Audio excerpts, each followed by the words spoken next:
A 10-year-old black boy spoke honestly. His teacher publicly embarrassed him before the entire class. But a more significant moment occurred when his father, the mayor, entered the room silently. This incident began immediately following the morning announcements at Oakwood Elementary in Topeka, Kansas. The bell had just sounded, and the noise of chairs moving and students taking their places echoed throughout the classroom. Mrs. Trudy Holbrook was positioned at the front, arms crossed as usual, tapping her pen against the whiteboard. She was a teacher known for her rigid approach, prioritizing rules over warmth. For most students, she was acceptable, strict, but reliable. 10-year-old Malik Jefferson was seated by the window in the third row back. He was one of those students who didn't speak often, but when he did, people paid attention. Not because he was boisterous, but because he always conveyed his thoughts with purpose. He felt a surge of quiet satisfaction that morning. The night before, his dad had held a significant press conference regarding new scholarships for underserved communities. Malik had watched him on television and believed the entire city was now aware of what he already knew. His dad cared. As Mrs. Holbrook reviewed the day's plans, she announced a special visitor would be coming to the school on Friday. She stated that someone from City Hall would be present, adjusting her glasses as she spoke. They hadn't informed me of the person involved. Malik's hand rose slightly. "Yes, Malik?" she inquired, her tone already showing irritation. "I believe it could be my father," he stated calmly. "He mentioned he was traveling here this week. He holds the position of mayor." The room fell silent. Several children glanced around. One girl murmured, "Wait, is that true?" Mrs. Holbrook looked at him. She then released a brief, abrupt laugh, more of a derisive sound.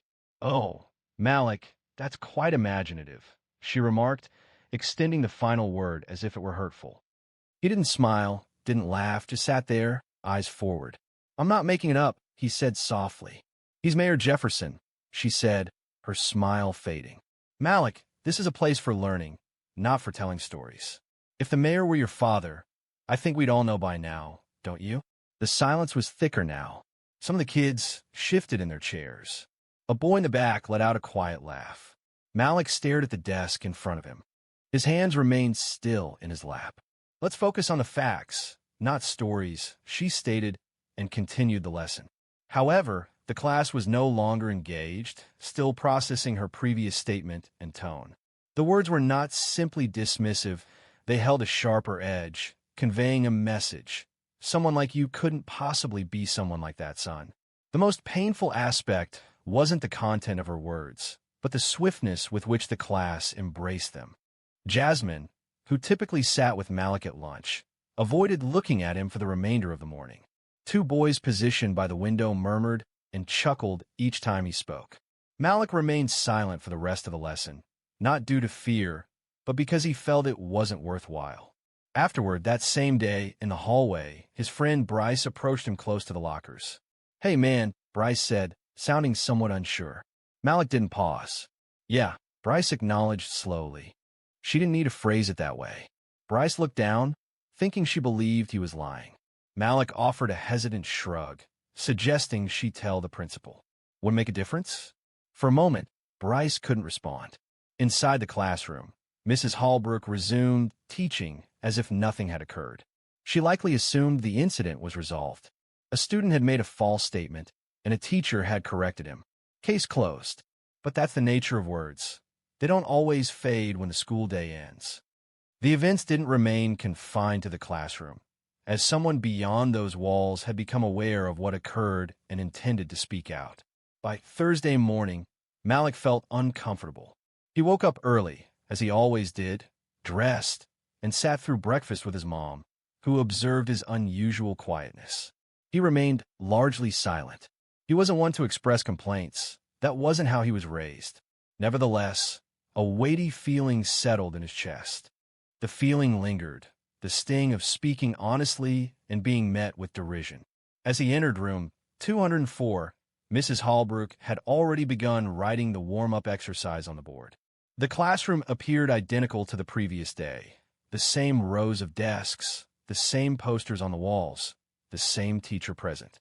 Yet, something felt different.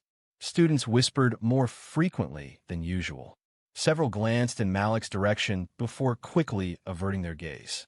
He noticed Jasmine whispering to a classmate, her eyes flickering towards him, a giggle escaping her lips. Then came the moment that reignited the tension.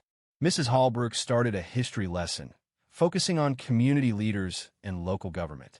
The situation felt heavy with irony, enough to fill the entire school. As she wrote the names of elected officials on the whiteboard, she briefly looked at Malik and gave a smile, but it lacked warmth. You know, she said, addressing the class, we should always be cautious about feigning a different identity. Honesty is particularly crucial for significant positions, such as mayor or governor. She refrained from mentioning his name, yet the effect was unmistakable. Every eye in the classroom shifted toward Malik, as if by design. He remained composed, lowering his head and recording the date in his notebook. Let's return to the facts, she continued, her smile unwavering. It's easy for anyone to claim they're the mayor's child. That assertion isn't enough. Verifiable evidence is what truly matters. A chuckle arose from somewhere in the rear of the classroom. The release was sudden, a brief moment where the pressure gave way. She made no effort to restrain it. In fact, she seemed to find it amusing, as if she's told a perfectly executed jest. However, to Malik, it wasn't a jest. It wasn't an instruction either. It was a disguised humiliation, presented with a formal demeanor and a whiteboard marker in her hand. He tightened his grip on his pencil, not to damage it, merely to maintain composure. Bryce was in the front row, visibly uneasy, his mouth slightly parted as if he had something to say but couldn't articulate it. The remainder of the lesson passed quickly. For the first time, Malik didn't volunteer any answers, didn't offer to read aloud, and didn't even complete the worksheet. During recess, he walked the edge of the playground by himself. No one inquired about his well-being. They were preoccupied with continuing to laugh at the joke. Bryce rejoined him again, close to the jungle gym. You really should tell someone I did, Malik said. Who? My mom. Is she going to call the school? She told my dad. Bryce blinked. Wait, the mayor, Malik nodded. There was a pause. What's he going to do? Malik looked out past the fence. He said I should keep showing up. That sounded simple, but it hit hard. Malik didn't need his dad to yell or storm the building.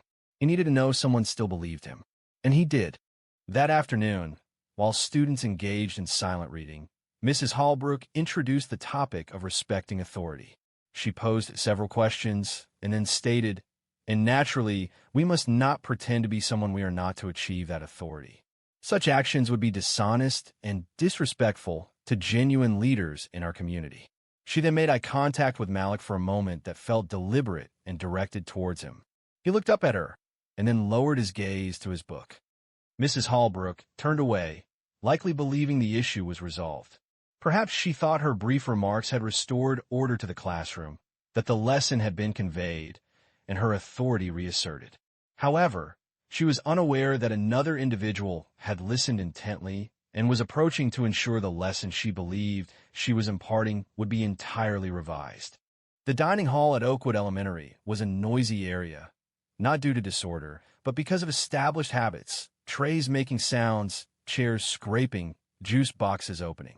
But that Thursday, a different sound was present, a sound that lingered around specific tables and focused on one name, as if it were a mark. Malik was seated opposite Bryce at the far end of table 5, pushing the tater tots around on his tray. He hadn't touched his chocolate milk, which was unusual. Typically, it was the first thing he consumed. Bryce spoke softly, drawing closer. People were still discussing it. I'm aware of that. I overheard Ava mention her mother said Mayor Jefferson's son attend a private school. Malik glanced up, his brow raised. Yes, I attend a private school. I only transferred here 2 months ago. My mother wanted me nearer to her workplace. Bryce rubbed his head. I suppose people just prefer to think you're being deceptive. They'd rather believe that than accept that I'm telling the truth. They both looked down the table, where 2 kids were giggling and whispering, glancing back and forth at Malik. One of them, a boy named Derek, leaned over and said, just loud enough, guess anyone can say their dad's the mayor now, huh? Malik didn't answer. Bryce stood up halfway, then stopped himself. "Not worth it," Malik muttered. The whole room felt colder, even though the sun poured through the windows like any other day, but kids had a way of carrying an echo. A statement, once made, lingered like a marble on a tile surface. It didn't disappear simply because the speaker stopped. Jasmine walked past their table accompanied by two friends, and one of them murmured, "He still thinks he's the mayor's kid." That was the instant Bryce rose to his feet. "You'll need to be quiet," he stated, his voice wavering a little. People turned to look. Jasmine appeared surprised briefly, then folded her arms. "We're merely expressing what everyone is already thinking." Perhaps it was time for everyone to reconsider perspectives like those of Mrs. Hellbrook. A noticeable change occurred. Several students visibly reacted, some widening their eyes. A few even murmured quietly amongst themselves. Bryce quickly took a seat, his heart racing. Malik remained silent, simply observing his friend. For the first time that day, a faint smile touched his lips. However, lunch continued. A girl named Kaylee, seated at a nearby table, raised her hand partway and said, "Wait, I saw Mayor Jefferson last year at the ribbon cutting at West Park. Didn't he have a kid with him?" Bryce turned to her. "Yeah, that was Malik." She squinted. His hair was different. "It was shorter back then," Malik said, finally speaking up. Kaylee stared at him. A few kids at her table grew quiet. One appeared unsure. Another leaned in and whispered something. Gradually, the doubts started to diminish. The structure remained intact, but it shifted slightly. That's often the beginning. Not with a declaration or an explanation, but with uncertainty, quiet, and absence in the usual sounds. When the bell signaled the end of lunch, Malik took his tray and rose. He didn't hurry, and he didn't droop. He moved with the composure of someone possessing knowledge that others lacked. Bryce followed. As they headed back, passing Mrs. Hallbrook's classroom, they observed her standing close to the doorway, talking to a different teacher. She noticed them but didn't smile. She simply observed. For 1 second too long, Bryce looked toward Malik. "She knows your dad's coming, doesn't she?" Malik replied. "He said he'd stop by today." They didn't converse much after that. There was nothing further to discuss. Rumors had spread throughout the building, and whether people accepted them was irrelevant, as the truth still had more to reveal about that classroom, because something significant was already unfolding and was nearer than anyone realized. By the time Anthony Jefferson entered his office at City Hall that Thursday morning, his phone had already buzzed twice. Carla, his assistant, was waiting, holding a folder and wearing the concerned expression she reserved for sensitive matters. "It's about Malik," she stated even before he had removed his blazer. Anthony paused. "What about him?" Carla quietly closed the door. "You might want to sit down." He remained standing. She opened the folder, which contained 2 printed emails. One was from another parent concerning an incident in Mrs. Hellbrook's classroom. The second message came from the school secretary, a person Anthony had known for years, informing him about a situation where his son was being questioned in front of others by his teacher concerning his family history. Anthony read both messages deliberately, with no visible emotion. He displayed neither anger nor panic. He simply sighed. Carla observed him intently. "Should I contact the school?" he asked. "No," he replied. "I will manage it myself." She nodded and departed silently. Anthony paused, his gaze fixed on the city map adorning the wall. He held a significant position. He was the first black mayor Topeka had elected. He had contested diligently for that office, not for the prestige, but driven by a belief in the power of visibility and representation, the conviction that young people like Malik should grow up feeling a sense of belonging. He settled into his chair, reached for his phone, and dialed a number from memory. "Hello." His wife answered. "Did Malik mention anything to you?" A moment of silence followed. "He recounted yesterday's events to me," she stated. However, he didn't wish to escalate the situation. "It is a significant matter," Anthony asserted. She publicly embarrassed him before everyone. His wife released a sigh. He claimed he was fine. "He isn't." Another pause followed. "So what's your plan?" "I'm going to the school. Would you like to accompany me?" "No, but I need you to collect him afterward." "Very well," she replied softly. "Make it meaningful." He ended the call, rose, retrieve his navy suit jacket from the back of the chair, and adjusted his tie in the mirror. The situation wasn't intended to be argumentative. He avoided unnecessary disagreements. However, certain teachings require direct interaction. As he exited the building, two aides attempted to detain him with urgent requests, but he dismissed them with a courteous yet resolute gesture. "This will be brief," he stated. The driver opened the vehicle door for him without prompting. No inquiries were made regarding his destination, yet they understood, judging by his expression, that it held significance. The journey to Oakwood Elementary proceeded in silence. As the car entered the school's visitor lot, several students were concluding recess. He observed Malik across the yard, heading toward the building with another boy. His demeanor appeared more subdued than normal. Anthony did not signal, nor did he speak. He simply watched. He waited in the front office for a brief period as the receptionist placed a call to room 204. She offered him coffee. He refused. After 10 minutes, a hallway aide directed him through the corridor. He proceeded deliberately, not due to apprehension, but to observe his surroundings. He needed time to assess the environment, the kind of world his son experienced while he attended city council meetings and addressed questions from reporters. Before entering room 204, he hesitated. He detected the sounds of a lesson taking place within. He allowed the aide to resume her duties, then carefully turned the handle and opened the door. The lesson abruptly ceased, 30 sets of eyes fixed on the doorway. Standing there, tall, poised, and not smiling, was Mayor Anthony Jefferson. Unbeknownst to those in the room, this visit wasn't related to politics. It concerned fatherhood, truth, and ensuring silence wouldn't prevail. The classroom fell silent, as if someone had pressed pause. Mrs. Holbrook's mouth slightly opened. Her marker remained suspended in the air, paused halfway through writing civic responsibility on the board. She didn't move for a moment. Every student's attention shifted from her to the man standing at the entryway. Malik glanced up. He paused momentarily.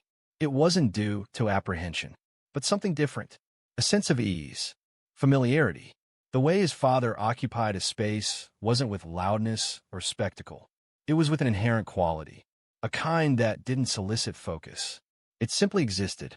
Mayor Jefferson entered, without haste, without agitation. He didn't appear upset. He didn't appear self-satisfied. He appeared like a man who was fully aware of what had been stated, and who wanted it to end. Mrs. Holbrook initiated the conversation. Mayor Jefferson, acknowledging with a single nod, responded, "I'm sure it is." She moved aside a little uncomfortably, almost as if making room for him, even though she appeared somewhat displaced. The mayor surveyed the surroundings. "I'd like to address the class briefly, if that's acceptable." She paused. "I hadn't been notified of I won't take long." She retreated further. Anthony Jefferson then turned to the students. "Some of you are familiar with me, and others may not be. I am Anthony Jefferson. I serve as the mayor of this city. But more importantly," he paused and let his eyes land on Malik. "I'm Malik's dad." The silence deepened. Not a cough, not a whisper. Even the kids who had been giggling the day before were frozen now. He continued, his tone even. "Yesterday and today, my son was told by someone in authority that he couldn't possibly be who he said he was. That claiming me as his father was some kind of joke." He didn't look at Mrs. Holbrook. Not once. Everyone understood who he was referring to. "I'm not intending to cause anyone discomfort. I don't support that approach. However, I do value significant instances. These are times when individuals gain an understanding of what respect entails and what it doesn't." He paused and looked around the classroom. Respect involves attentive listening, even when a person's narrative differs from your preconceived notions. It requires trusting a student when they speak, particularly when they are sharing their genuine experiences. And it necessitates acknowledging that your expectations do not determine another person's lived reality. A young woman in the front row fidgeted. Malik observed silently, without blinking, carefully taking in every word. Anthony continued. "Serving as mayor involves more than just legislation or official gatherings. It's about demonstrating the right behavior. My son didn't require me to protect him. He needed me to be present. And here I am, yet still no one moved. Then, gradually, he turned to address the woman seated at the room's front. Mrs. Holbrook, he said, his voice remaining even, I expect this won't recur. Not to my son, and not to any student. She started to speak, but remained silent. Only a brief, hesitant nod followed. He understood and addressed the class, saying, I'll leave you to your learning. Malik's gaze met his son's. We'll talk later, Malik acknowledged, nodding in return. A sense of release washed over him. The first easing he's felt all day. Mayor Jefferson departed without a ceremony or applause. The silence was profound, echoing more powerfully than any possible outburst. In the hallway, Anthony hesitated. He felt no need to glance over his shoulder. Within the classroom, there was no laughter. There was no murmuring. Mrs. Holbrook remained motionless, her hands clasped firmly. The lesson had ceased, yet a different atmosphere had begun. Despite the mayor's departure from the room, the consequences lingered. They persisted significantly. Certain statements cannot be undone, and certain realities remain even after the door shuts. The remainder of the school day proceeded sluggishly, as if the power had been disconnected. The students were more subdued, demonstrating greater concentration. It wasn't fear that prompted their actions, but a heightened understanding. A tangible change had occurred. Mrs. Holbrook attempted to resume her previous approach. Her tone remained even, yet her hands trembled slightly as she handled the marker. She avoided eye contact, refrained from calling on Malik, and made no further mention of civic responsibility. Malik, meanwhile, adopted a more upright posture. He displayed no smile. He made no effort to demonstrate anything.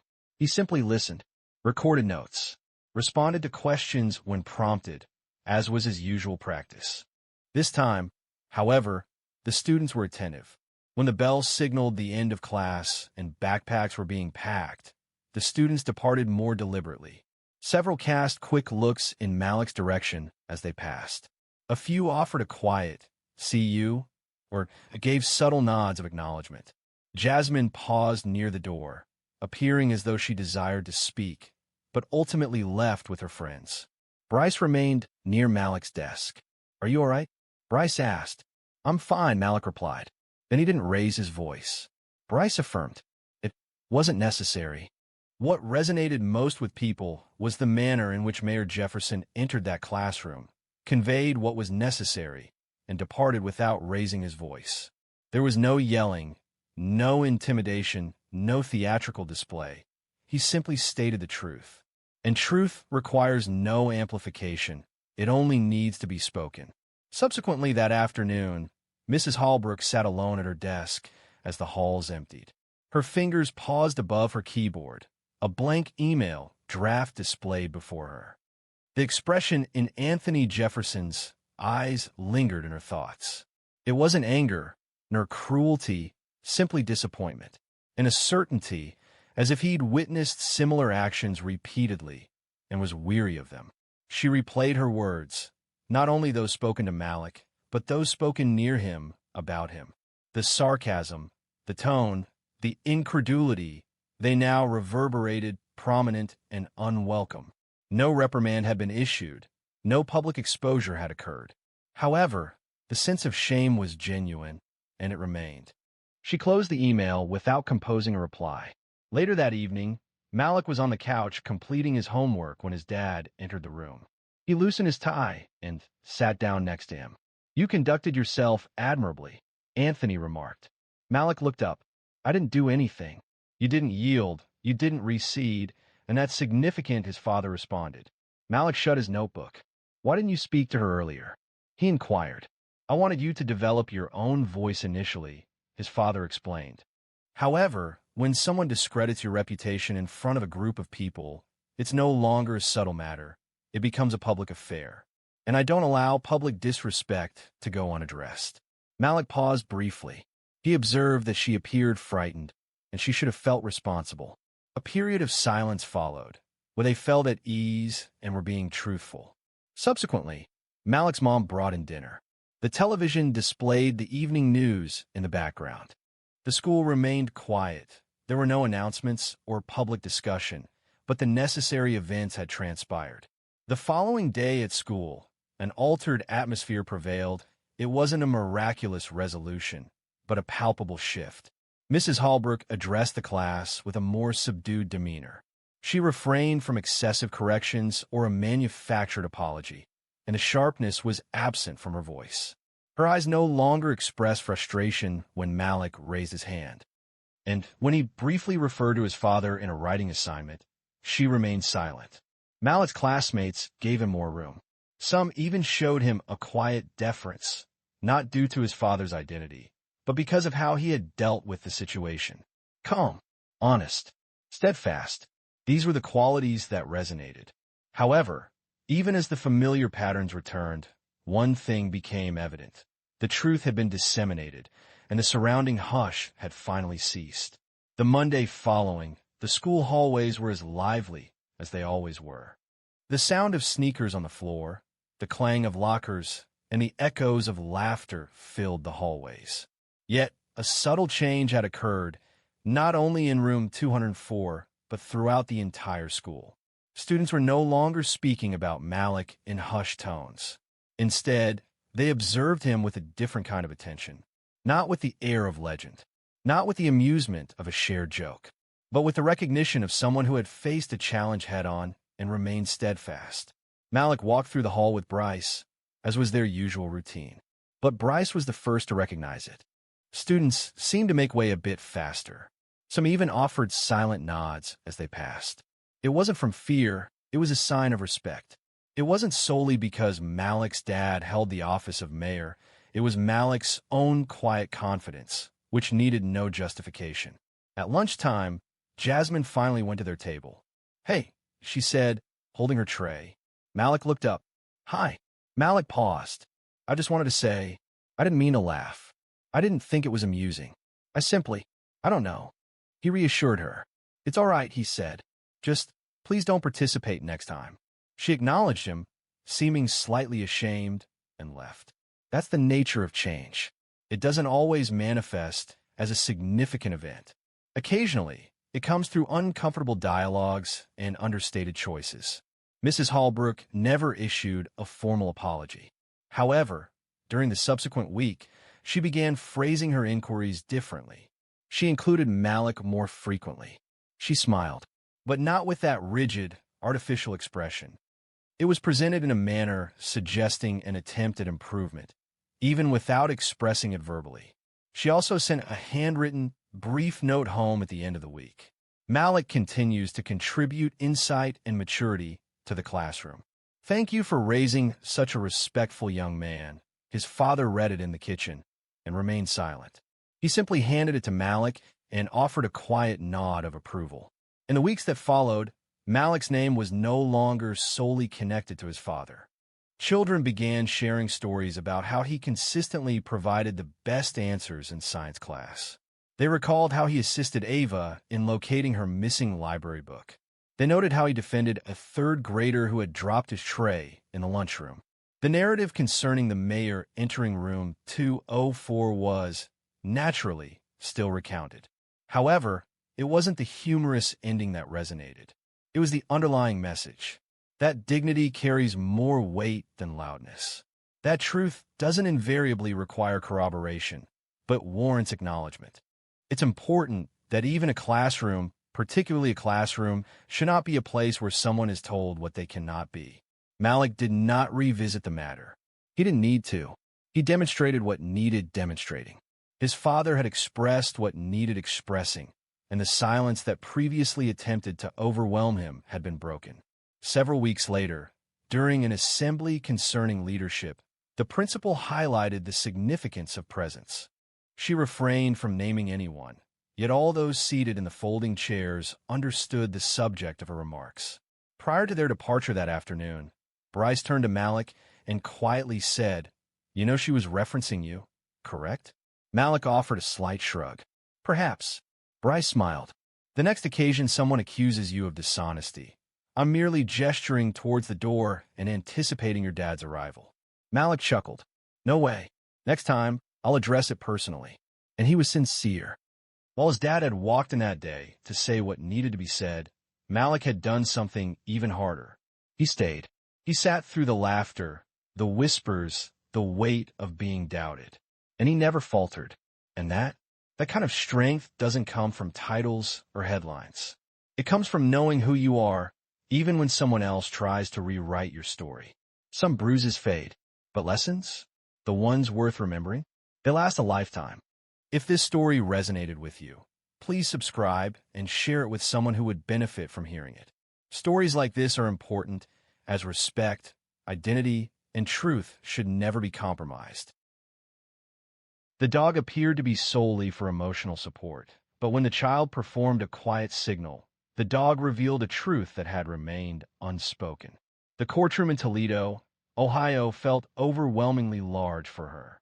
8-year-old Tanya Ellison sat upright in her chair, her feet dangling above the floor, holding the leash of her golden retriever, Milo, firmly in her hands. Her braids were neatly done, and her pink barrettes made a quiet clicking sound with any head movement. She spoke little, showed no signs of nervousness, simply remained still and observant, appearing remarkably composed for a child in a room filled with unfamiliar faces, awaiting a discussion of subject no child should need to comprehend. Beside her, Milo remained motionless as well. He sat close, his eyes partially closed, his comforting presence against her leg. Many assumed the dog's purpose was to ease her anxiety and provide a sense of security within the imposing environment. And while that was a contributing factor, there was a deeper significance, far more than met the eye. From a bench, Judge Mark Halbard looked down. He was in his 60s, his gray hair thinning and his glasses perpetually sliding down his nose. Throughout his career, he had presided over numerous cases, gang violence, difficult family court proceedings, and even widely publicized trials. However, something about this young girl held his complete attention. Perhaps it was the calm focus in her eyes, or perhaps it was the dog, or maybe it was the fact that not a single person in the courtroom, even the defense attorney, was able to elicit a reaction from her. The room held a considerable number of people, enough that quiet murmurs occasionally arose as someone moved closer to whisper. Seated on the left was the defendant, Russell Banning, a man in his late 40s with short hair, a pressed shirt, and his hands carefully placed in his lap. His lawyer repeatedly tapped a pen against the table, anticipating the cross-examination. Tanya had not yet glanced at Russell. Kendra Ellison, her mother, was seated 2 rows back, quietly holding a tissue in one hand and a cross necklace in the other. She hadn't uttered a word since entering the building, simply keeping her gaze fixed on her daughter, hoping the moment would quickly pass. She feared it wouldn't. Judge Halbard then cleared his throat. "Mrs. Ellison, are you ready?"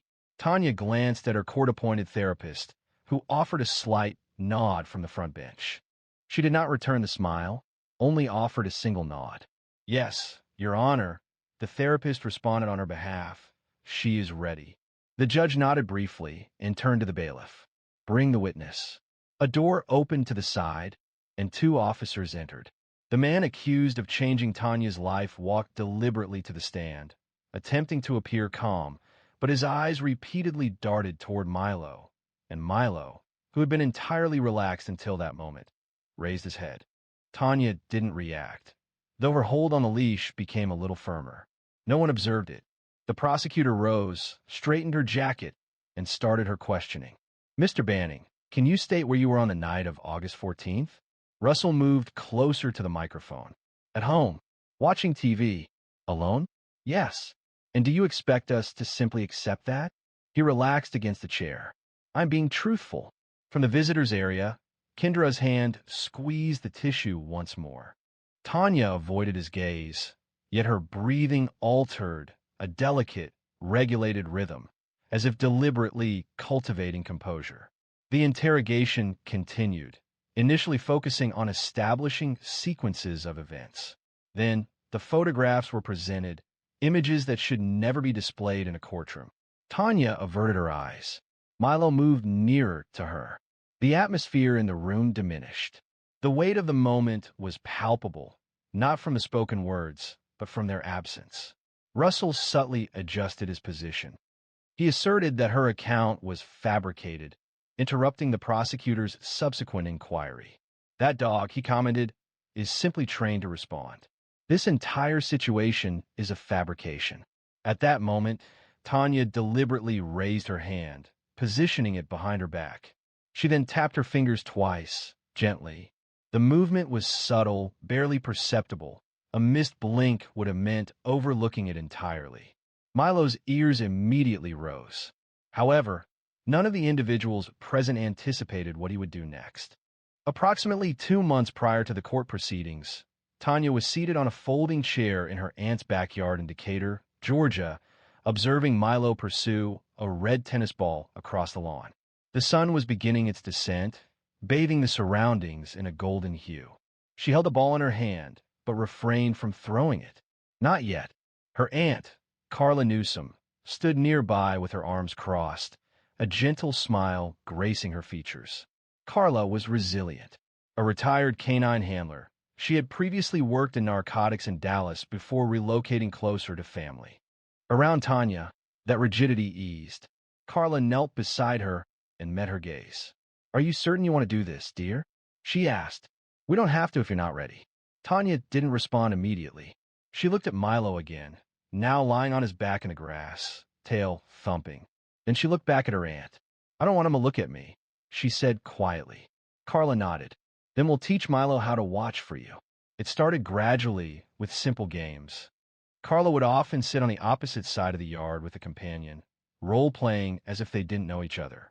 If Tanya tapped her left shoe one time, Milo would remain still.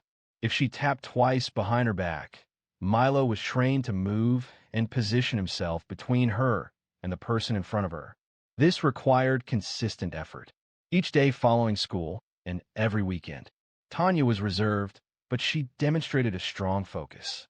Milo learned rapidly. He possessed a calm demeanor, intelligence, and above all, unwavering loyalty. Whenever he noticed Tanya exhibiting tension, he would instinctively move nearer.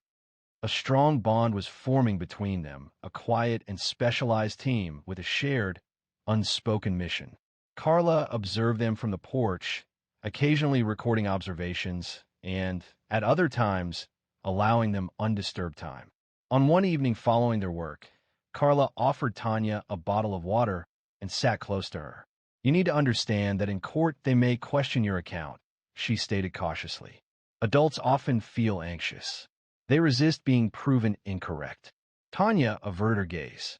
"What if I make a mistake?" Carla reassured her. "You won't.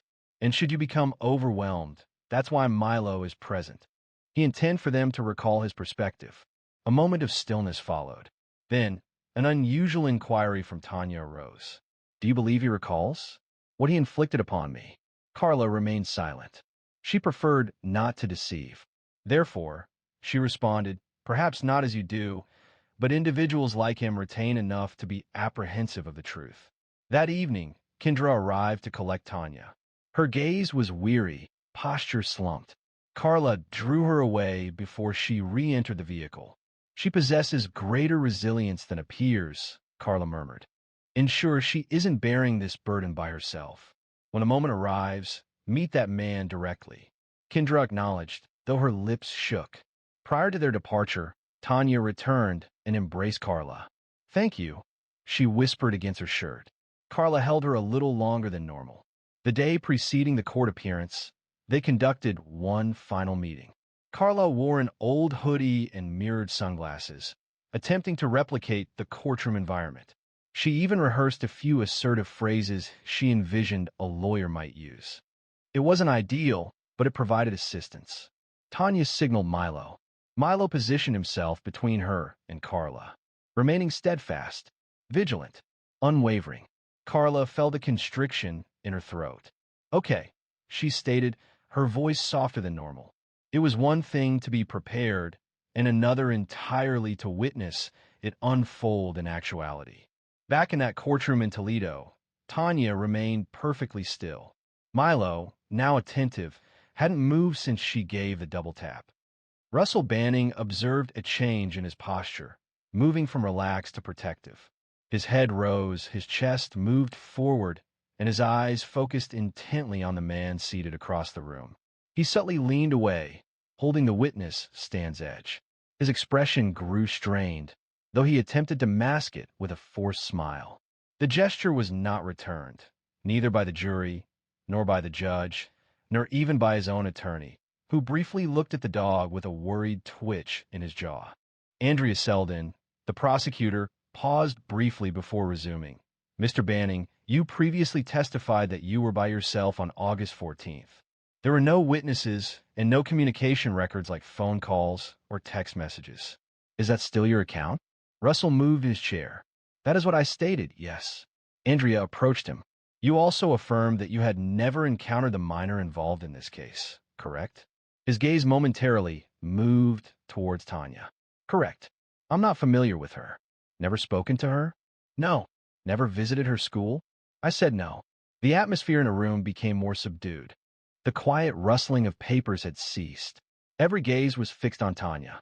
She remained looking down, but Milo hadn't diverted his eyes from Russell. Not once. Judge Halberd leaned forward a little. Andrea turned to Tanya, her voice softening. Tanya, do you feel safe right now? Tanya didn't speak. Instead, she reached down and touched Milo's back. He didn't move, but the growl was so quiet, it almost sounded like a tremor. Just enough to be heard, enough to shatter the silence. Russell blinked. I want to be clear, Andrea stated, maintaining a calm tone. The dog had been specifically trained for her protection, under the direction of a certified canine handler. He is not reacting to anxiety, but to behavior. Gerald Lasky, the defense attorney, abruptly stood. Objection. This is speculative. Judge Halberd raised a hand. Sit down, Mr. Lasky. You will have your opportunity. Gerald resumed his seat, appearing unassured. Andrea approached the bench and picked up a small folder. Pursuant to the court's approval, I would like to present a short video documenting Tanya's therapy sessions.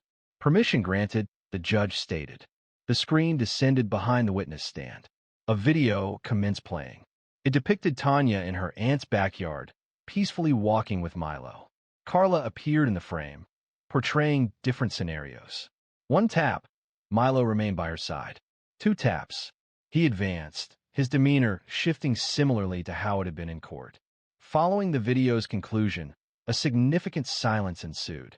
Judge Halberd then addressed Russell directly. I have presided over many trials. I have encountered numerous courtroom dogs, therapy animals, and trained service animals. However, I have never witnessed an animal react with such immediate instinct.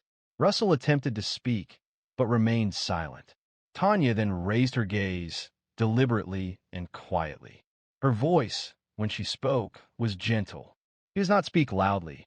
He only whispers. Andrea turned towards her with kindness. Who, dear? Tanya indicated the man on the stand. Him. A profound silence filled the courtroom. Russell rose quickly. This is a fabrication. Are you allowing a child and a dog to determine my fate? Milo advanced, his growl intensifying. The bailiff intervened swiftly. Sir, please be seated. However, Russell remained standing. He increased his volume. This isn't factual material. It's maneuvering, Milo stated, with a single distinct bark. The judge struck his gavel. Sufficient. Any further disruptions, and you will be ejected from this courtroom.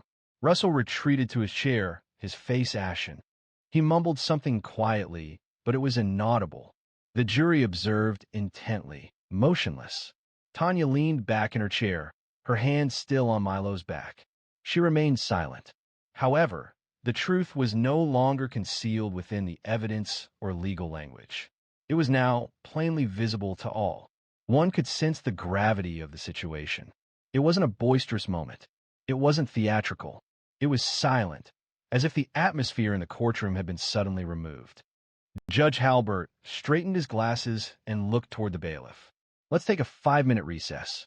He addressed the jurors. Please remain seated. The gavel struck the desk, yet there was no movement. There was no whispering, no throat clearing, only silence.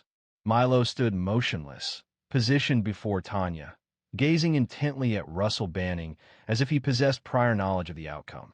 Carla, positioned behind the barrier, made eye contact with her niece. She offered a slight nod, not to influence her, but to signal her presence. Weeks earlier, she had explained to Tanya that you don't need to be loud to anyone. The truth doesn't always need to shout. Sometimes it simply observes. That's what Milo was doing currently, observing, remaining still. Across the room, Russell was falling apart. He pulled at his collar, adjusted his posture, and spoke quietly to his attorney. His voice had changed, now more pointed and uncertain. The composed demeanor he's arrived with was gone, replaced by a noticeable unease. It was obvious to everyone. "Your Honor," Andrea said softly, easing the strain, "could the child please stay seated here with her support animal during the break?" The judge nodded. "She may remain seated as long as she is comfortable." Gerald Lasky, still red-faced, leaned toward Russell, whispering intensely. But his client appeared to be sweating now. Milo hadn't moved. He didn't bark again. He didn't growl again. He didn't need to. The prosecutor approached Carla close to the bench. Was that signal scheduled for today? Carla didn't blink. It was always a last resort. She had never used it until now. Andrea nodded slowly. He must have triggered it without even knowing. She knew what to look for, Carla said. He must have done it before. Back at the bench, Judge Halberd reviewed the footage again quietly on his monitor. His lips tightened.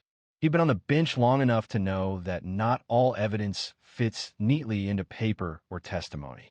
Sometimes it walks on four legs and growls when a child is too afraid to speak.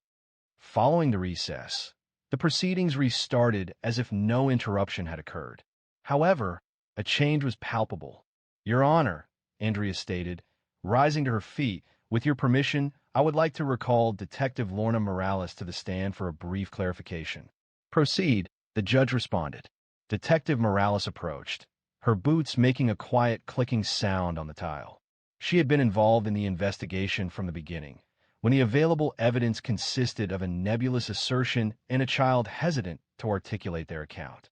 Earlier, her statement had been concise. Andrea presented her with a printed photograph. "Detective, is this familiar to you?" Morales examined the image. It depicted Russell Banning at an elementary school field day, Tanya's school. He was not an employee. He was not a parent. He was simply a guest volunteer coordinated through a now-defunct mentorship program. Was this man permitted access to the children without supervision during the event? Andrea inquired. No, Morales stated directly. He was not. And was he discovered in a classroom alone with a student? Yes, Tanya Ellison. There it was. That was the moment Milo shifted again. His ears twitched. His body leaned forward just slightly, defensively again. Every juror's eyes followed that subtle movement. Andrea turned to the jury. You observe the video. You observe the training. You observe the dog's instinct. Now you see why Russell stood up again. This is absurd. This is emotional manipulation. The bailiff took a step forward. Judge Halberd's voice rose. Mr. Banning, please be seated. You're not permitted to speak again unless directly addressed. However, Russell couldn't restrain himself. She is fabricating the story, fabricating it all with that dog. Milo advanced one step, displaying no bark, no growl, only his presence. It was then that a shift occurred. A single juror, an older woman wearing a blue sweater, removed her glasses and massaged her temples. Her gaze turned toward another juror, a younger man in his 30s. A shared understanding passed between them, as if a crucial element had finally aligned. However, what followed extended beyond simple validation. It concerned revealing the truth about this man and uncovering any concealed aspects of his character. The courtroom was now engrossed, anticipating each movement, observing every respiration, each involuntary gesture, and every look from Russell Banning. The jury members were no longer relaxed. They were intently focused. Judge Halbert massaged his eyes behind his spectacles.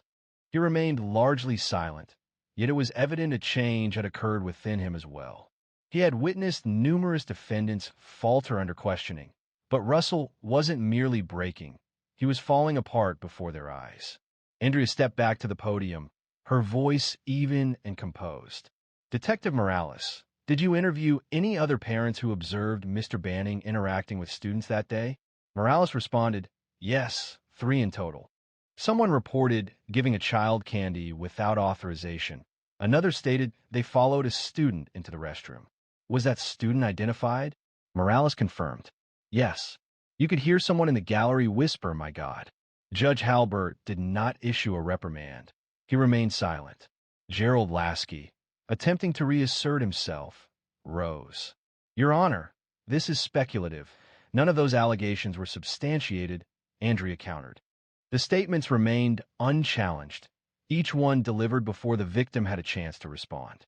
Lasky's objection lingered, but it was not sustained. He then took his seat. Andrea turned back to the judge. "I request permission to recall the school counselor, Ms. Jenna Holbrook, for follow-up," she stated. "Granted," replied Halbert. Ms. Holbrook approached the stand with a quiet seriousness.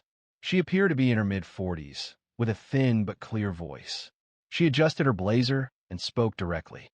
"Following the school event, I saw Tanya on several occasions. While she was quiet, she frequently drew.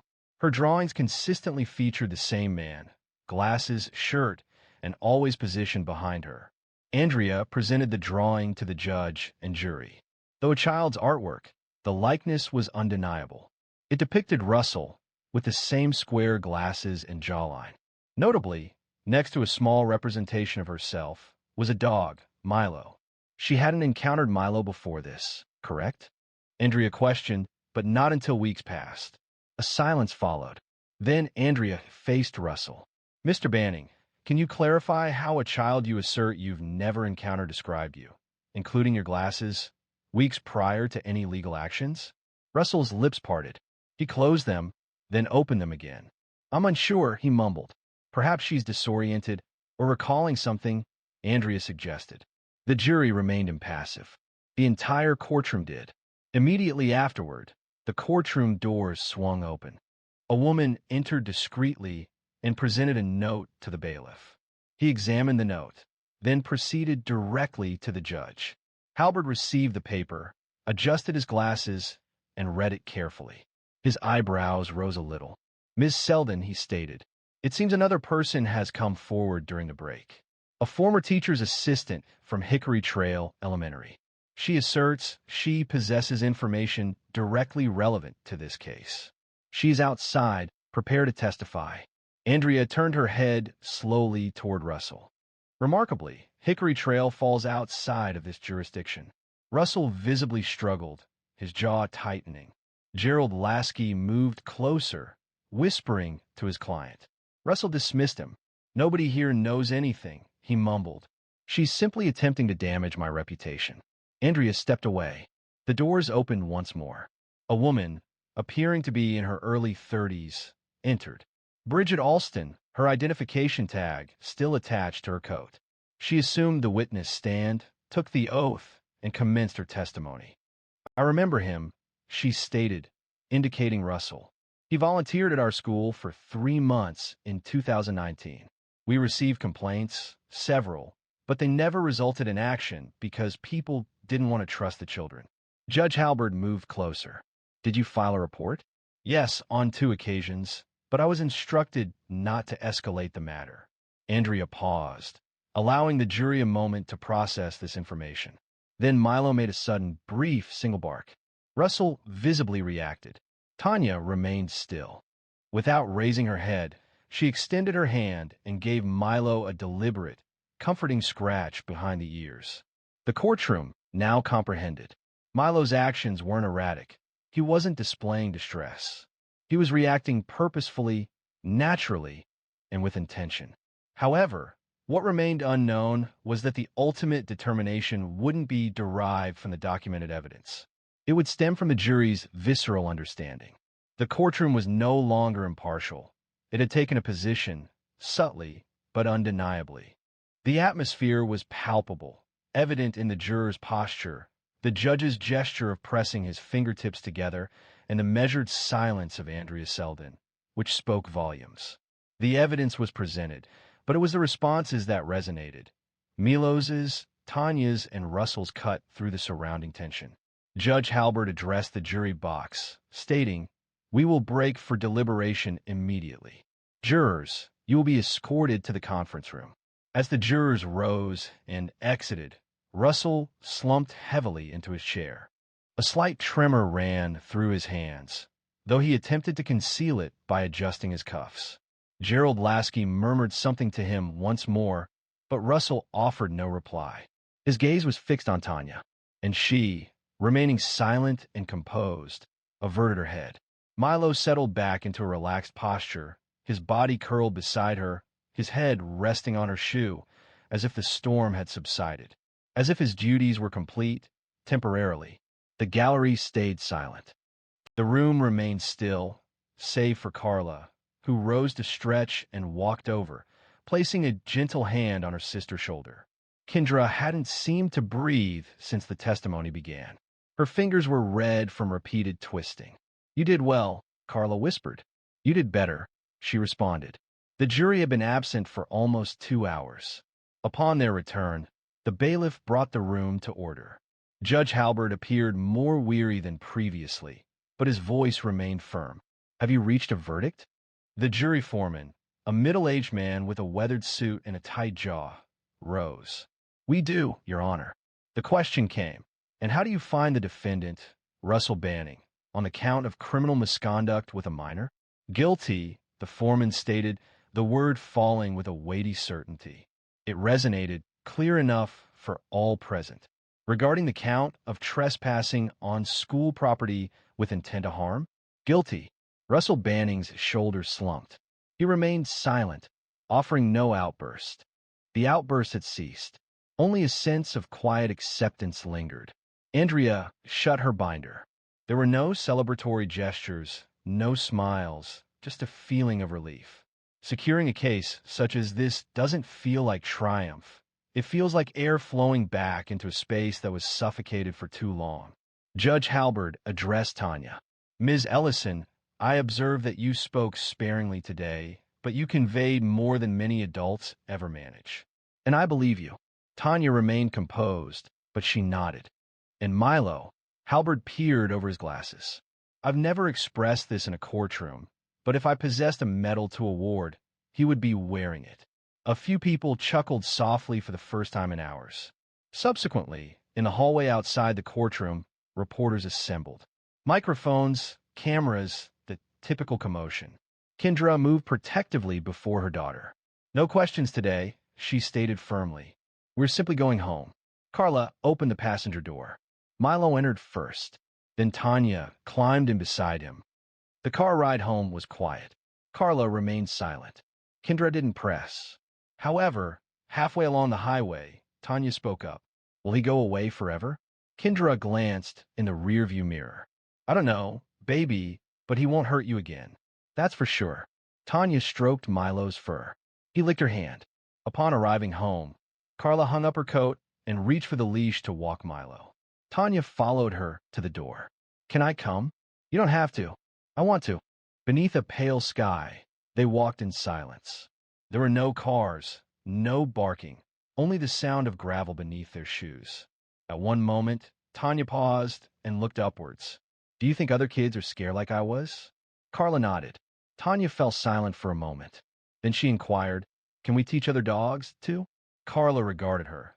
This little girl who had once gone completely silent, now formulating plans. "Yeah," she replied softly. "I think we can." But this story wasn't simply about a dog or a courtroom. The focus was on the moment a child's experiences are finally validated, and when staying silent isn't the only path to safety. 2 weeks following the trial, subtle changes began to emerge. These weren't dramatic or obvious, but appeared in minor details that only a select few observed. Tanya was able to sleep soundly through the night without any awakenings. Kendra ceased the habit of leaving all the lights on in the house. And Milo, he stopped standing watch outside Tanya's bedroom door. He settled on her rug instead, peaceful, understanding his girl no longer needed to sleep with her shoes on. However, recovery isn't always linear. One afternoon, While Carla and Tanya were organizing dog toys in the living room, a letter arrived. Carla held the letter, glancing over to Tanya, who was now guiding Milo to stay with a simple hand signal. "You did that," she remarked. Tanya looked up. "No, we did." Carla smiled and settled down beside her. "You know what most people forget?" She continued. "Adults don't always have the answers." She paused. "But when kids speak, even if it's frightening, even if it's chaotic, it stirs something in everyone else." Tanya considered this briefly, then murmured, "I didn't think anyone would believe me." Carla nodded. "That's why your input was particularly valuable." Later that week, they went back to the backyard for the first time since Milo's training. Carla brought out an old duffel bag filled with harnesses and treats, and Tanya brought her sketch pad. She sat under the tree, sketching out commands, hand signals, and little notes only she could understand. Milo dozed nearby, one paw twitching in his sleep. Kendra came outside, holding 2 lemonades. "I was thinking," she said, handing one to Carla, "perhaps we could discuss partnering with a local shelter and see if they would allow us to train a couple of dogs there. It would be a small undertaking, just a trial run." Carla raised her eyebrows. "Are you certain?" Kendra replied with a half-smile. "Yes, but I'm tired of being afraid." A few months later, they were conducting weekend sessions at a small training field in the city park. They called it Signals, and word spread slowly. Parents brought kids, shelters brought dogs. Some of the children didn't talk much, some didn't talk at all. Without fail, they appeared every Saturday. Even Milo, despite his advancing age, consistently attended. He remained silent, offering no barks or growls, but observed attentively. Tanya would position herself at the forefront, notebook in hand, providing instructions in concise, easily understood steps. A microphone was unnecessary. People drew near to listen. Periodically, she would look towards Carla, seeking confirmation. Carla would respond with a thumbs up, or occasionally simply offer a silent encouragement of "you got this." And Tanya succeeded. Individuals who had learned about the case would approach Tanya in public. Some offered thanks, while others remained silent, simply smiling and departing. Tanya didn't require recognition. She found satisfaction in the possibility that someone, somewhere, might now be more likely to believe child. One evening, while closing up the field, Carla asked her, "Do you ever wish that day in court had unfolded differently?" Tanya looked up from brushing Milo's fur. "No, not even a little." She shook her head. "If it hadn't occurred as it did, nobody would have witnessed who he truly was." Carla paused. The quiet confidence she held for her niece continued to surprise her. Prior to leaving, they paused before the small painted sign near the gate. It displayed SIG nulls in red, with a paw print substituting the A. This was Tanya's suggestion. Carla placed her hand on Tanya's shoulder. "You transformed something terrible into something that helps people," she said. Tanya smiled. "He helped me first," she replied. She glanced down at Milo. He blinked up at her, his tail wagging softly. He no longer required instructions. He was already prepared, and perhaps that was the intention.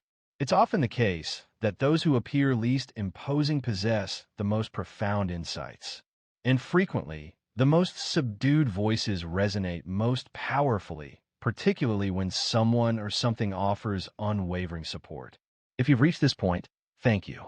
Consider this a prompt to pay close attention, especially when interacting with children, and to trust their instincts when they express discomfort.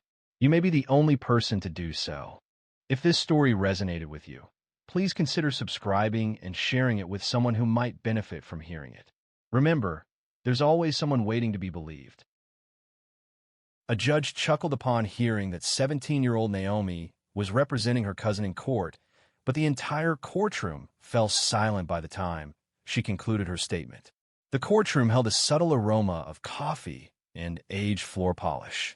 Fluorescent lights hummed above as Naomi Ellison proceeded through the double doors, holding a substantial manila folder close. Her walk was determined, though it was evident she had practiced it before a mirror. Her thrift store slacks were a little too short, the white shirt just slightly wrinkled, and her bun, braided tight and pinned, had loosened a little in the Georgia humidity. Despite this, she kept her head high. 17 years old, not a lawyer, not even a college student, she was present to defend her cousin, and she wasn't planning on being dismissed. It was late morning in the Berrien County Courthouse in Nashville, Georgia, a modest building where everyone knew everyone. This was not a courtroom known for dramatic proceedings. It typically handled minor traffic offenses, small claims, and occasional custody disputes. Judge Byron Talcott had served on the bench for almost 3 decades. People in town remarked that he seemed from an earlier era, a diplomatic way of noting his resistance to change and his limited acceptance of it within his courtroom. As Naomi announced her role as Deshaun Little's legal representative, Judge Talcott peered over his glasses, appearing bewildered. "You're what now?" he inquired, looking down at the docket. "I'm representing my cousin in this case," Naomi stated, her voice unwavering. "I prepared a written argument, and—" He interrupted her. "You're not a lawyer," he said, a slight laugh escaping his lips. A ripple of laughter spread through the courtroom. It seemed impossible that she was young enough to drive, let alone practice law. Several individuals adjusted their positions to observe her more closely. A man seated in the rear even smiled, seemingly anticipating an amusing spectacle. Naomi remained composed. Her expression didn't change, and her hands were steady. She nodded once, opened her documents, and stated, with respect, "Your Honor, Georgia law permits individuals to represent others in non-criminal proceedings, provided both parties agree." Judge Talcott raised an eyebrow. "And you're telling me he consents to this?" Deshaun, seated beside her in jeans and a t-shirt, leaned toward the microphone. "Yes, sir, I do." A subtle change permeated the atmosphere. Naomi cleared her throat and added, "I'm prepared to proceed if the court is willing." The judge reclined in his chair, pausing for an extended moment. Then he smirked and waved his hand dismissively. "Fine. This will be interesting." The bailiff, an older man named Wiggins, inclined himself forward a little, focusing his gaze on Naomi with a hint of curiosity rather than disapproval. Naomi organized her documents with precision. She positioned her handwritten notes before her, turning to the page marked Opening Statement. Her script was precise, so precise that it seemed impossible anyone could have written it hastily. As she prepared to speak, a laugh escaped someone situated in the back of the room. The judge made no move to quiet it, nor did Naomi. She simply commenced. Before she could elaborate further, the judge interrupted her once more. "Miss Ellison, for the sake of argument, could you please state where you obtained your law degree?" She met his gaze steadily. "I do not possess one, but I have dedicated the past 2 years to studying Georgia traffic law, civil procedure, and judicial conduct during my leisure time. I've attended public hearings in 3 counties, transcribed trial footage, and reviewed over 50 court opinions. I do not possess a degree, but I am present to ensure the court's time is used productively." The room was silent now. Even the clerk had ceased typing. However, Judge Talcott still had one more maneuver prepared. Judge Talcott exhaled audibly through his nose, seemingly considering whether this was a misuse of time or an opportunity for spectacle. He shifted slightly in his chair and offered Naomi a brief, dismissive gesture. "Very well, Miss Ellison." Naomi remained unfazed. She delivered her introduction with the confidence of someone who had rehearsed it repeatedly. And she had. In her bedroom, she practiced, standing before a mirror with her backpack used as a makeshift podium. Her voice remained steady as she presented the details. Deshaun had been stopped by police for failing to stop at a stop sign outside the high school on a Saturday morning. There was no other traffic and no pedestrians present. Despite this, the infraction resulted in a court summons and a significant financial penalty. Naomi's goal wasn't merely to dispute the fine. She aimed for its complete dismissal. In the second row, a white woman wearing a peach blazer spoke softly to the man beside her. He responded with a chuckle and a shake of his head. The clerk reclined in her chair, clicking her pen, anticipating Naomi's misstep. And Deshaun? He glanced at his hands, apprehensive, perhaps even a little irritated. "You sure you want to do this?" He had asked her that morning while they waited outside the courthouse. Naomi had answered without lifting her eyes from her notes. "I wouldn't be here if I wasn't." He remained silent after that. Now, seated beside her at the defendant's table, he fidgeted in his chair, seemingly wishing he could vanish. He was 17 as well, but Naomi made him feel even younger simply by being next to him. Naomi then addressed the matter of selective enforcement. The stop sign in question had been disregarded by numerous drivers that morning, including 2 local sheriff's deputies. Naomi possessed video footage captured by a neighbor, which was time-stamped and easily discernible. The footage displayed vehicles proceeding without interruption. There were no visible lights, no audible sirens, and no issued citations. She positioned a small USB drive on the table and raised her gaze toward the judge. "With the court's permission, I'd like to submit this as evidence." Judge Talcott remained still for a moment. Then, deliberately, he turned his attention to the bailiff. "Let's take a look." The screen activated. The courtroom's attention focused. The video consisted of straightforward street footage captured by a home security camera. Vehicle after vehicle passed the sign without pausing. Naomi allowed the recording to play for 20 seconds before stopping it and indicating a license plate belonging to a county sheriff. "I'm not suggesting that the law shouldn't be enforced," she stated, "only that it should be enforced fairly." There was no laughter this time. The judge, however, crossed his arms. "And you believe this demonstrates your cousin was treated unfairly?" Naomi replied concisely. "It demonstrates that enforcement lacks consistency. And when enforcement lacks consistency, citations can become subjective." He observed her intently for a moment. Naomi remained composed under his gaze. What the majority of individuals present didn't realize, couldn't possibly know, was her dedication over the previous 2 summers, secretly attending hearings in 3 counties. She documented proceedings with a well-used pen, quietly reciting legal terminology into a tape recorder obtained from her science teacher. No one had instructed her in these actions. Her high school lacked law electives, and internship opportunities for girls like her were scarce in Berrien County. Consequently, she pursued self-study. She dedicated late nights to reading legal blogs and case opinions while her mom worked double shifts at the nursing home.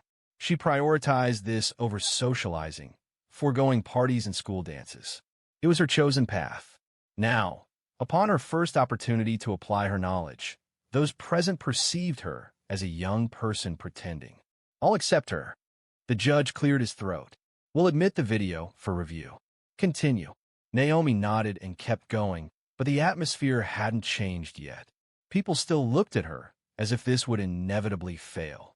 But then Naomi said something that even made the court reporter lift her head. Naomi placed her palms flat on the table, leaned in just a little, and said, "This citation isn't just about a stop sign. It's about accountability. The question of whether authority figures, including officers, are held to the same standards as those they stop." That specific phrasing resonated powerfully. It didn't appear scripted, but its impact was undeniable. A noticeable silence fell over the room, unlike any that had come before. The murmuring ceased, and the expression softened. The clerk paused her pen-chewing habit. Even Judge Talcott reacted, seemingly surprised by her candid remark. Deshawn observed his cousin with a newfound perspective. He had always recognized her intelligence. Family members had expressed similar sentiments. However, this situation felt different. Naomi proceeded swiftly, turning to the subsequent page of her materials. Her notes were meticulously organized with a color-coded highlighting system. Blue indicated facts, green represented legal principles, and yellow marked quotes she had committed to memory. She began discussing Owens versus State of Georgia, a 1999 case concerning traffic enforcement and racial bias. She methodically reviewed the court's opinion, detailing it line by line, and clarified how the court recognized that unequal enforcement damaged public confidence. The judge intervened. "Ms. Ellison, are you drawing a comparison to the Owens case?" "That involved." She remained steady. "The relevant legal principles remain applicable, Your Honor. Selective enforcement compromises the fairness of any legal process, irrespective of whether it is criminal or civil." He reclined once more, his expression now neutral. The courtroom was fully engaged as well. The woman in the peach blazer now sat forward, resting her elbows on her knees, and intently listened. The man beside her put away his phone. Naomi proceeded. She presented traffic enforcement statistics from Willow Creek County, figures she had obtained via a Freedom of Information Act request and printed at the public library. The data revealed that 83% of traffic stops during the previous year involved black drivers, while census data indicated they comprised just under 40% of the population. She placed the documents before her. "I'm not suggesting anyone intentionally targeted my cousin," she stated. The court is being asked to consider the established pattern. Ignoring patterns allows them to persist. This presentation is devoid of theatrics or raised voices. It is simply a recitation of facts and a quiet, direct assessment. Judge Talcott reviewed his notes, tapped his pen against the folder before him, then made a notation. The bailiff, Wiggins, folded his arms, not as an act of opposition, but in attentive listening. Deshawn murmured, "Yo, did you really obtain all those numbers?" Naomi murmured, her gaze fixed on the judge. "It took me 3 weeks." Deshawn blinked, surprised by the intensity of her statement. A cough echoed from a few rows behind. Yet no one chuckled. The judge remained silent, examining the printed documents before returning his attention to Naomi. "You've certainly done your homework, Miss Ellison," he observed. She offered a single nod, composed and prepared. Then, for the first time since she entered the courtroom, Naomi hesitated. The silence wasn't due to a lapse in her speech, but because she had arrived at the critical juncture of her argument. Her statement emphasized that the matter wasn't about achieving victory, it was about fairness. She affirmed that if the court found her cousin had indeed violated the law, they would abide by the decision. However, she insisted that if citations were to be issued in Cedar Creek County, they needed to carry consistent meaning regardless of the driver. This was the pivotal moment, not when she referenced legal precedent, nor when she presented the statistics.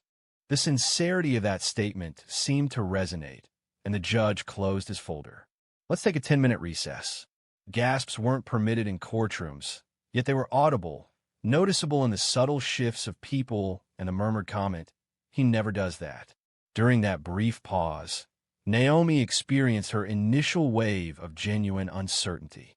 She sat on the unyielding wooden bench outside the courtroom, knees drawn close, hands tightly clasped around a bottle of water she hadn't opened. The braid at the nape of her neck was loosening, but she made no move to adjust it. She fixed her gaze straight ahead, seemingly observing something unseen by others. Deshawn sat next to her, his leg bouncing, his eyes darting frequently. "You good?" he eventually asked.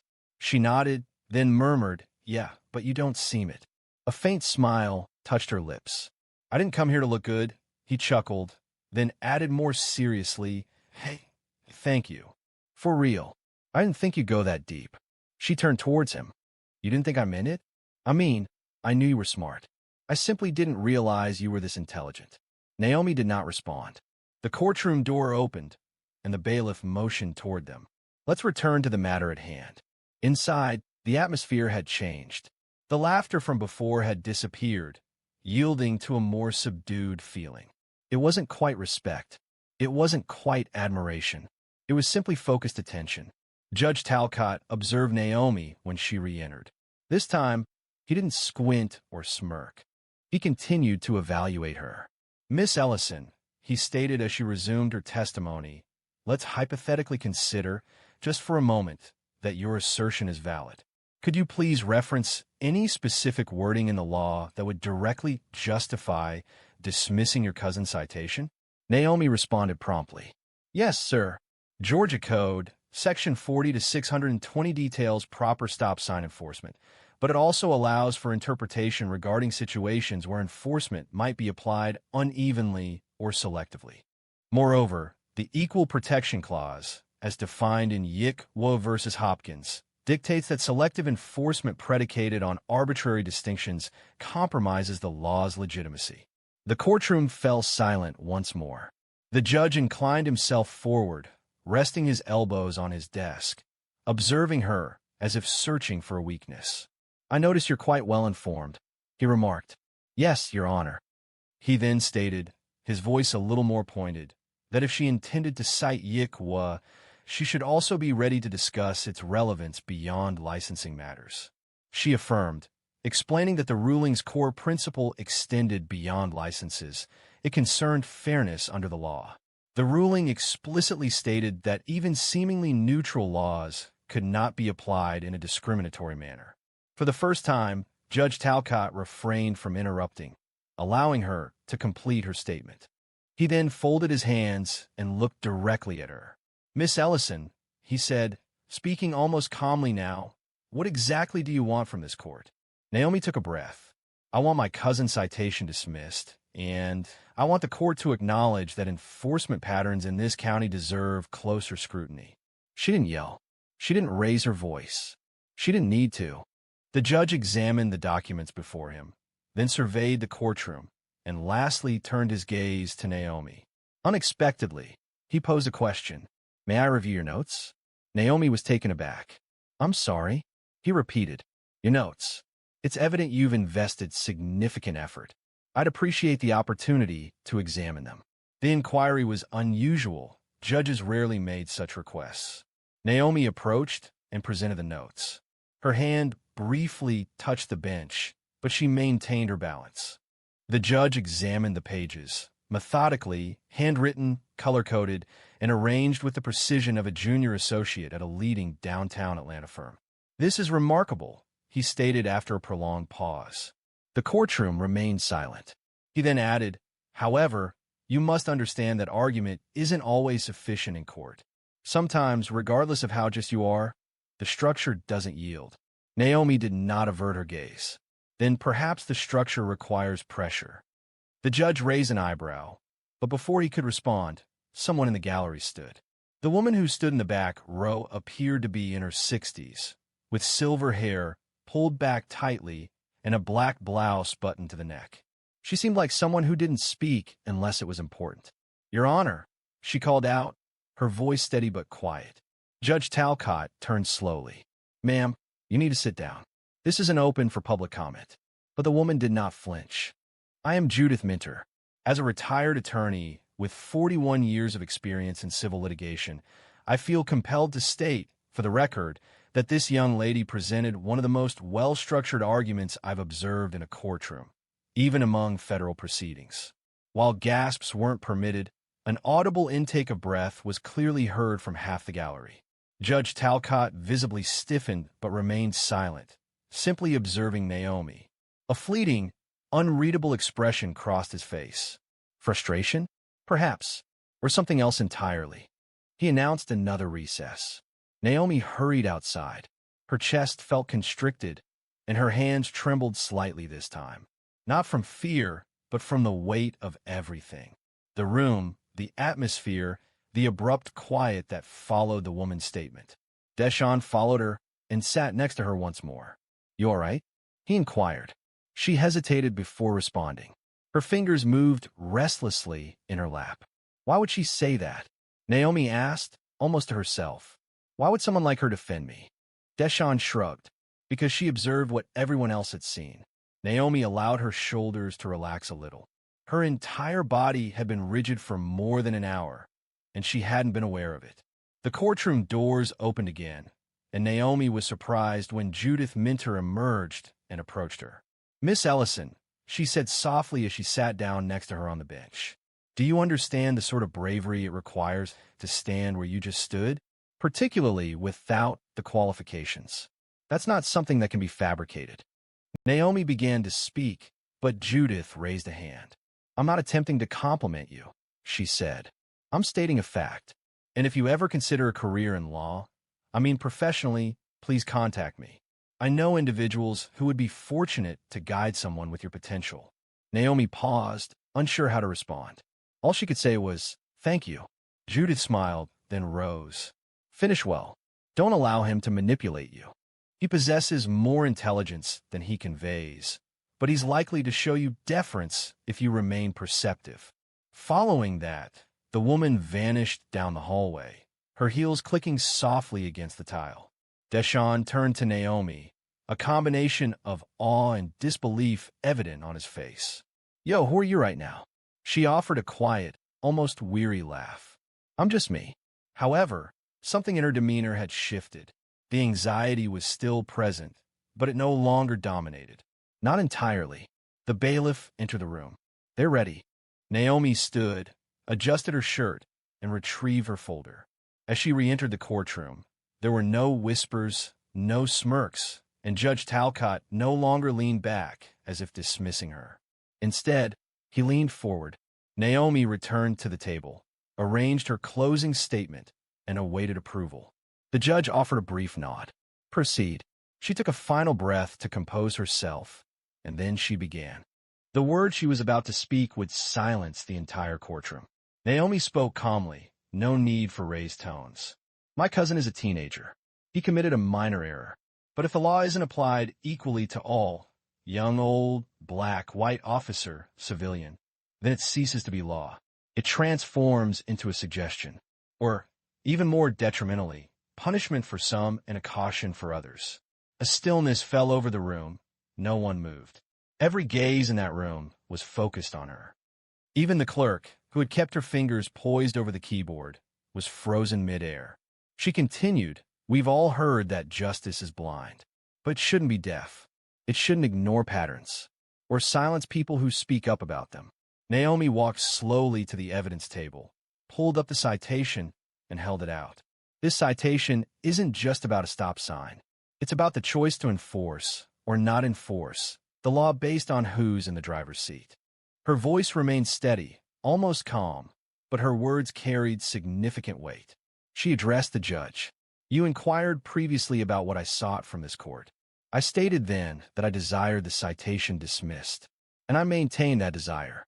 However, I also want recognition that fairness should not be something earned through appearances or background. It should be inherent, a given, for all." Judge Talcott looked down, tapping the citation folder again with the corner of his pen.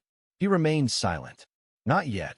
I may not hold a degree," Naomi stated, "but I've gained knowledge observing courtrooms and opinions and law books over the past 2 years.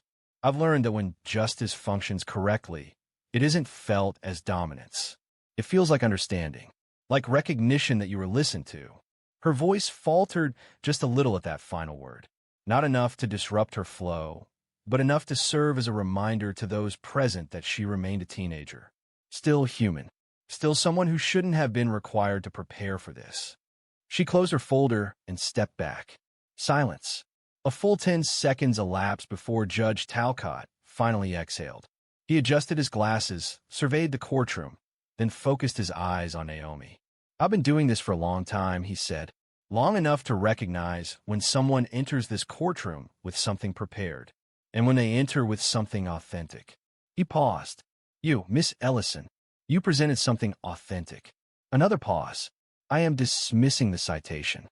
The issue isn't related to your cousin's connections, but rather the manner in which you presented this case. Furthermore, the evidence you offered prompted questions that this court cannot disregard." A murmur arose within the gallery, marked by surprise, quietness, and deference, yet he had not concluded. Judge Talcott moved forward, placing his hands on the desk. "To be candid, I initially found amusement in your presentation, and that was an error. You didn't simply prepare, you informed this courtroom, and myself included. You maintained your position in a setting not intended for someone of your stature to speak with authority. And I believe this will not be the last instance." He tapped the gavel once. Not forcefully, simply to conclude proceedings. Court is adjourned. Naomi remained still initially. Deshaun observed her as if she were an unfamiliar person, or perhaps he was at long last perceiving the version of her that had always existed. Those present in the gallery did not immediately leave.